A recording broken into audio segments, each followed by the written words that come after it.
Everyone, welcome to my channel study point with Satakshi. इस video में हम क्लास 6 की चैप्टर फर्स्ट, जिसका नाम है what, where, how and when की एनसीईआरटी बुक में दिए गए क्वेश्चन को सॉल्व करेंगे, साथ ही आंसर की भी एक्सप्लेनेशन करेंगे।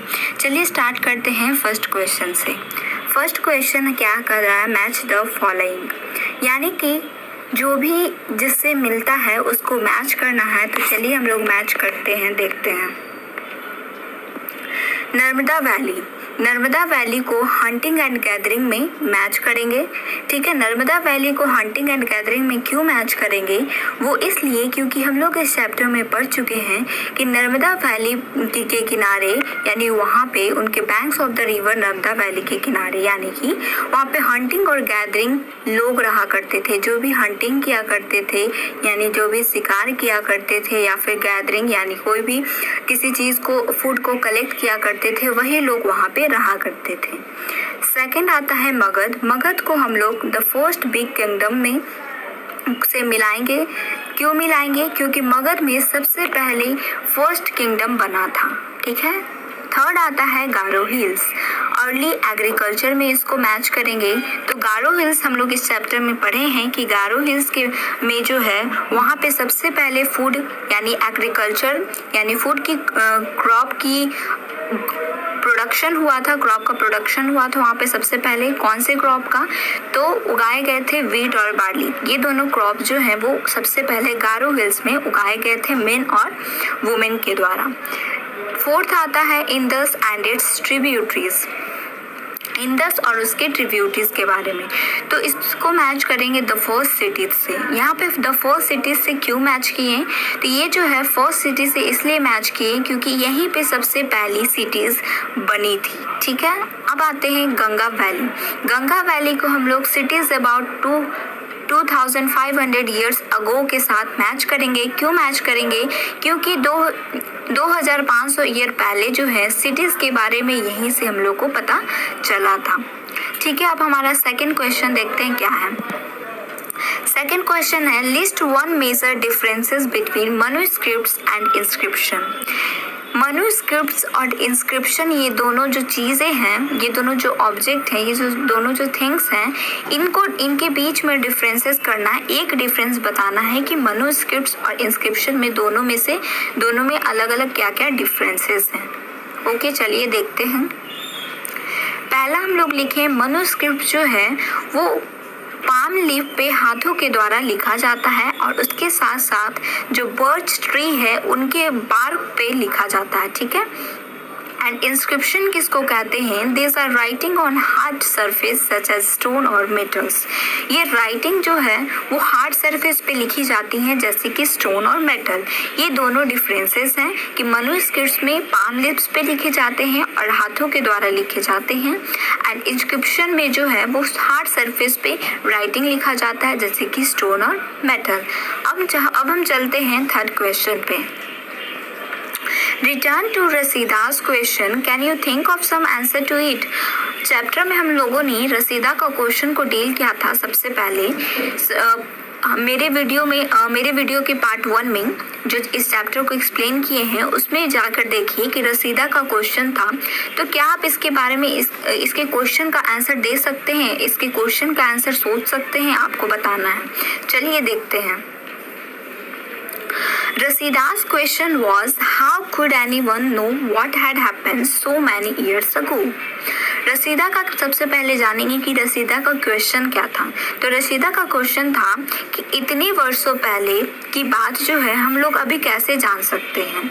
तो there are various way by which people can we know about the past. बहुत सारे तरीके हैं जिससे लोग जो हैं पास्ट के बारे में जान सकते हैं। तो देखते हैं कौन कौन से तरीके हैं जिसका यूज करके लोग जो है पास्ट के बारे में जानते हैं। पहला है कि by studying manuscripts and inscription. Manuscript और इंस्क्रिप्शन को पढ़ के भी लोग पास्ट के बारे में जानते हैं। अभी हम लोग जाने कि मैन्युस्क्रिप्ट्स किसको कहते हैं और इंस्क्रिप्शन किसको कहते हैं। सेकेंड है कि by studying the various remains of the past such as bones, tools, weapons, coins, etc. to understand the life of people in the past. दूसरा तरीका है पास्ट को जानने का कि जो भी चीज़ें पास्ट में जो छूट गई थी, जो बची हुई हैं, अभी जो हम लोग को मिली है, जैसे कि बोन्स, टूल्स एंड वेपन्स, हथियार, कॉइन्स यानी पैसा, ये सभी चीज़ों को अध्ययन करके हम लोग उनकी लाइफ के बारे में जान सकते हैं कि जो पास्ट में जो लोग रहा करते थे उनकी लाइफ कैसी हुआ करती थी। ओके, थर्ड थिंग्स है कि by trying to read and understand the books written in the past, जो भी पास्ट में जो भी बुक्स लिखी गई हैं उनको भी पढ़ के, उनको समझ के हम लोग पास्ट के बारे में जान सकते हैं। तो क्लियर है। अब हम लोग चलते हैं फोर्थ क्वेश्चन पे कि क्या पूछता है फोर्थ क्वेश्चन में। Make a list of all the objects that archaeologists may find. Which of these could be made of stone? एक लिस्ट बनाना है कौन कौन से ऑब्जेक्ट का, तो जो आर्कियोलॉजिस्ट ने खोजा है उस ऑब्जेक्ट की लिस्ट बनाना है, और वो जो ऑब्जेक्ट है वो स्टोन से बनी हुई होनी चाहिए। वही ऑब्जेक्ट को हम लोग को बताना है कि आर्कियोलॉजिस्ट के द्वारा स्टोन से बनी हुई कौन सी ऑब्जेक्ट है जो आर्कियोलॉजिस्ट के द्वारा खोजी गई है। चलिए देखते हैं फोर्थ, ऑब्जेक्ट दैट आर्कियोलॉजिस्ट में find which could be made of stone. Object देखते हैं क्या क्या ऑब्जेक्ट है। तो पहला ऑब्जेक्ट है surface used of writing inscription. जो सरफेस जो यूज हुई है इंस्क्रिप्शन के राइटिंग के लिए, उनको वो सबसे पहले है। दूसरा रिमेन्स ऑफ बिल्डिंग्स, कुछ बिल्डिंग्स मिली है जो स्टोन से बनी हुई है। एंड तीसरा है objects like tools, weapons etcetera. Object जैसे कि टूल्स हो गए, वेपन्स हो गए, हथियार हो गए, ठीक है, औजार हो गए, ये सभी जो हैं आर्कियोलॉजिस्ट के द्वारा मिली हैं जो स्टोन से बनी हुई हैं। अब चलते हैं फिफ्थ क्वेश्चन पे कि क्या कहता है। Why do you think ordinary men and women did not generally keep record of what they did? क्या आप सोच सकते हैं जो साधारण व्यक्ति या औरत जो हुआ करती थी वो अपना रिकॉर्ड क्यों नहीं बनाती थी राजाओं की तरह? ठीक है, ये इसमें ये क्वेश्चन है। चलिए देखते हैं। Ordinary men and women did not generally keep record because बहुत सारे कारण हो सकते हैं इनके रिकॉर्ड न रखने के। तो पहला कारण है, देख सकते हैं, they did not know the art of writing in the beginning। ये शुरुआत में जो है जो लिखने का कला है उनके बारे में ये लोग नहीं जानते थे। दूसरा कारण है they were not having an interest in such work। इन सब कामों में उनका कोई भी इंटरेस्ट नहीं हुआ करता था। एंड तीसरा कारण है they did not know the importance of keeping record of the events।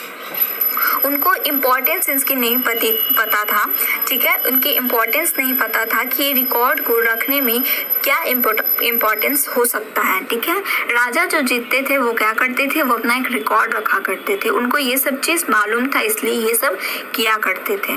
अब हमारा लास्ट क्वेश्चन है 6 का, वो देखते हैं कि क्या कहता है। 6 में क्वेश्चन बोल रहा है describe at least 2 way in which you think the life of kings would have been different from those of farmers. Describe करना है 2 तरीका जिससे लोग सोच सकें जो किंग्स का जो लाइफ हुआ करता था और जो फार्मर्स का लाइफ हुआ करता था, इन दोनों में डिफरेंस क्या क्या था। 2 तरीके बताने हैं, 2 वे बताने हैं। चलिए देखते हैं। पहला था the kings used to live in places और big houses, the farmers used to live in herds और इन वेरी स्मॉल हाउसेस। जो किंग हुआ करते थे वो वैसे प्लेस पे रहा करते थे, बहुत अच्छे प्लेस पे रहा करते थे और उनका जो घर हुआ करता था वो बहुत ही बड़ा हुआ करता था। लेकिन जो फार्मर थे वो हर्ड्स पे यानी झोपड़ी में रहा करते थे और छोटे घर में रहा करते थे। दूसरा डिफरेंस क्या है, the Kings war soy and costly cloth and ornaments. जो किंग जो राजा हुआ करते थे वो कॉस्टली क्लॉथ्स पहना करते थे, जो राजा हुआ करते थे वो ज़्यादा दाम का कपड़े पहना करते थे और ज़्यादा दाम का ऑर्नामेंट्स यानी जेवरात भी पहना करते थे। लेकिन जो फार्मर्स हुआ करते थे वो सिंपल रहा करते थे और बहुत ही कम पैसे का वो लोग कपड़ा पहना करते थे।